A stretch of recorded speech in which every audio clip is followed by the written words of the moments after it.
Hello everyone, my name is Brian Alderman and welcome to my course, Setting Up a Microsoft 365 Tenancy and Subscription. I'm a Microsoft MVP, I'm an MCT for 22 consecutive years, so I've done lots of training, author of 4 published books, speaker at several SharePoint and Office 365 conferences around the world, and a trainer and consultant at my own company called MicroTechPoint. Now, creating a Microsoft 365 tenant is easy. Being it's wizard-driven, you just have to respond to the prompts. However, you need to know what subscription plan to use when creating the tenant, and also how to correctly respond to the tenant creation steps to ensure you successfully create the tenant needed for your organization.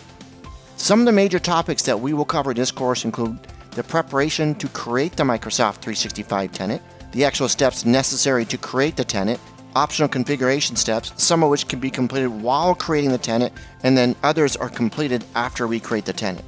By the end of this course, you'll know what you need to have for information prior to creating the tenant, the steps taken to create a tenant, and tasks that can be completed while creating the tenant or after the tenant is created to ensure you're taking full advantage of Microsoft 365. Before beginning the course, you should be familiar with your organization's Microsoft 365 requirements, have a general understanding of Office 365 functionality, and also know who is going to be accessing Microsoft 365 and what their roles will be. I hope you'll join me on this journey to learn about Microsoft 365 tenant creation with my Setting Up a Microsoft 365 Tenancy and Subscription course available here at Pluralsight.